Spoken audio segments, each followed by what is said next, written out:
Oh man, this is going to be a good one. We're going to talk about a price prediction for AMC stock by the end of this week. As you guys know, Friday was a very strong day, an over 20% green day to close the trading day, and that is because of this whole ape coin situation. Now, Adam Aaron did tweet out a couple tweets, and I want to read those to you guys specifically about ApeCoin and how this is not dilution. Now, if you know anything about anything, AMC, well, you know that AMC tends to fall like a rock after earnings, no matter what happens.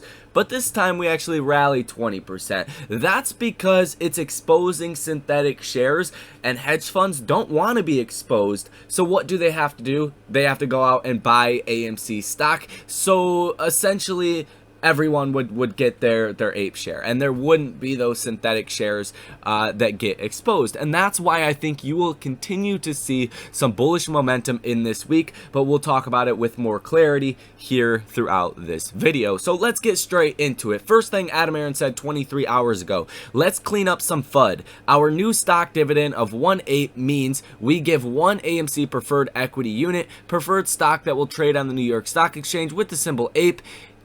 It is not a cash dividend of 1 penny. The 0.01 reference is just to a technical legal term called par value. More FUD work. Ultimately, market trading determines the ongoing prices of AMC shares and APE units. They are very similar in nature, so logic says that initially the AMC share would approximately trade for 50% and the APE unit 50% of where the shares trade before the dividend. So what he's basically saying is theoretically AMC stock should fall 50%, APE unit should trade about 50% of AMC, right? So it should balance out. It shouldn't be anything too crazy.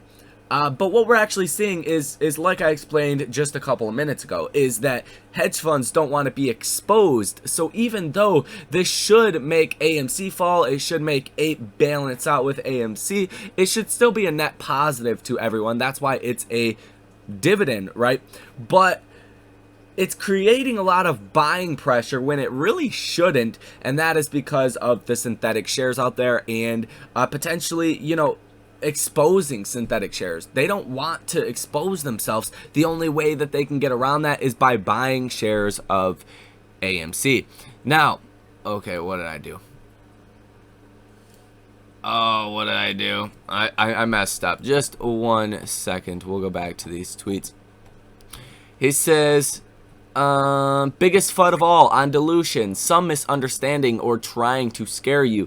There's bad dilution and good dilution. If added liquidity gained from dilution is wasted, it's bad. However, if wisely handled, it is good. Indeed, for AMC in 2021, it was actually great for our shareholders. Now, let me just be clear here. Dilution is never a good thing, like he said, if it's wasted.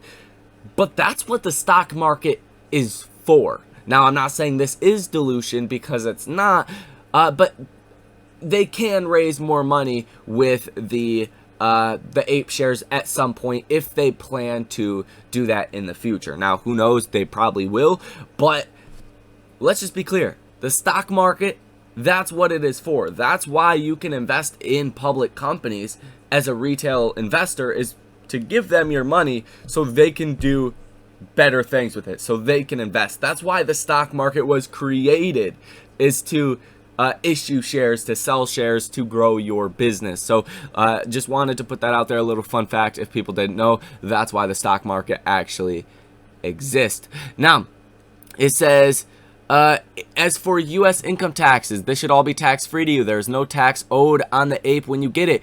If you sell it, our understanding is that for short/long-term purposes, the acquisition date of your ape is the same date as with the corresponding AMC share. So if you bought AMC a year ago, you have long-term capital gains. What they're saying here is when you get the ape coin, you should be able to sell that, your AMC stock, and you should be taxed from the date that you purchased your AMC shares to begin with. So a little bit of clarity on some of that information. Now let's talk about what actually happened on Friday. Well, it was categorized by an insane jobs report. Payrolls increased 528,000 in July. This is what gave us that really bearish sentiment for a large portion of the day.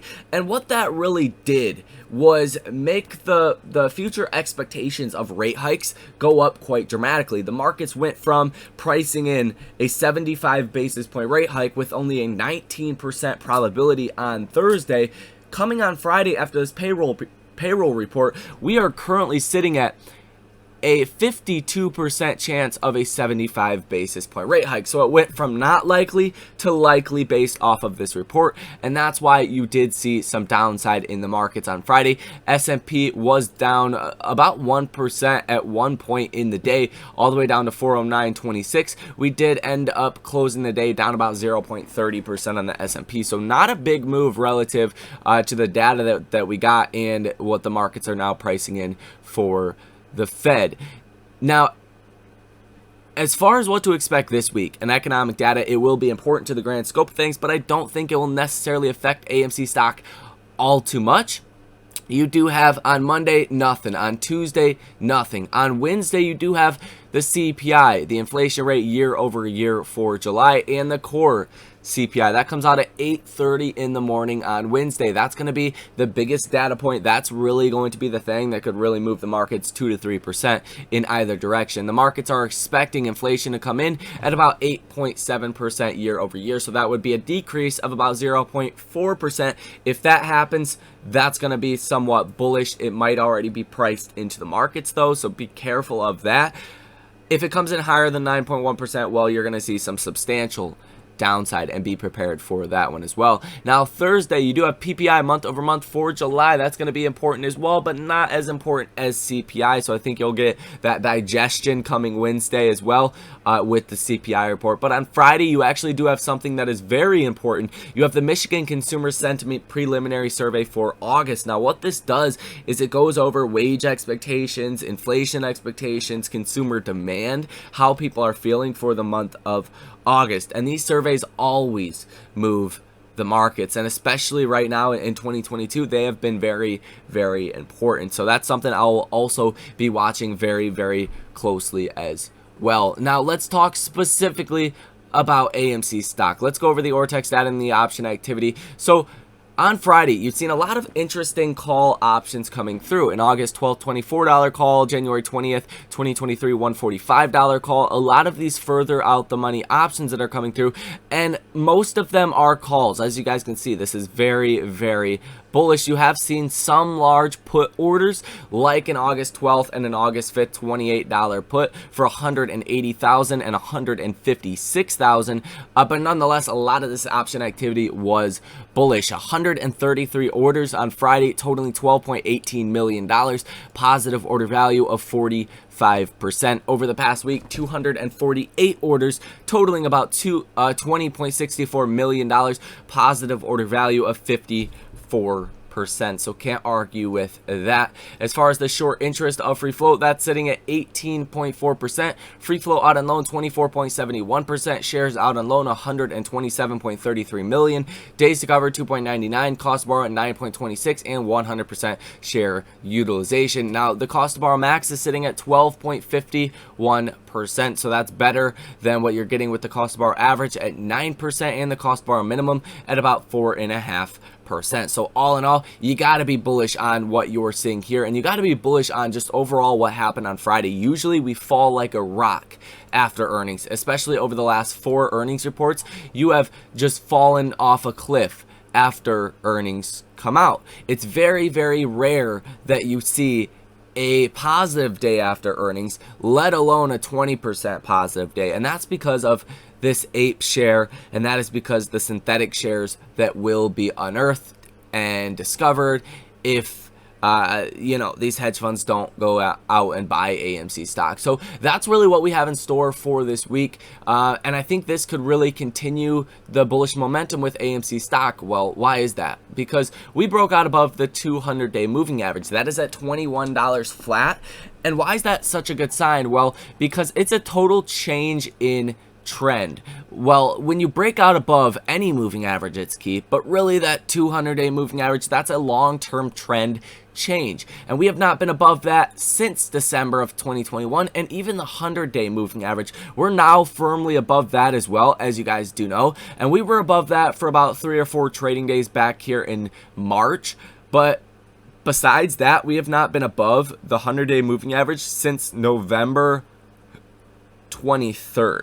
So that was a very long time ago. That was like 9 months ago, right? So it's a total change in trend, and I think the trading algorithms here are going to help boost up the stock as well. Not even to mention some kind of FOMO or gamma squeeze that we might see for this upcoming week or over the next couple of weeks. That will all help, but I think the core fundamentals of why AMC stock is rallying: good earnings and exposing synthetic shares. That's enough right there. Add on a 20% short interest, add on millions of synthetic shares. We're talking millions, guys. This is a big problem that they have to try to sort out in a very short amount of time. And then on top of that, you might start to see some FOMO, right? That's really what is going to push us up to these higher and higher levels. Once you get really in that $30, $40, $50 range, that's when you're going to see more hedge funds be forced to cover on their short positions, in my personal opinion. Now, let's talk about the actual price prediction, what you guys came to this video for. And the worst case scenario, the bear case, in my personal opinion, is about $18.50 per share. But the more likely scenario, if we get a bearish reaction in the markets, it's down to the 200-day moving average. As you guys know, when you break out above a moving average and it was resistance, then you tend to find support at that same moving average, right? So when we broke out above the 100-day moving average, it was great.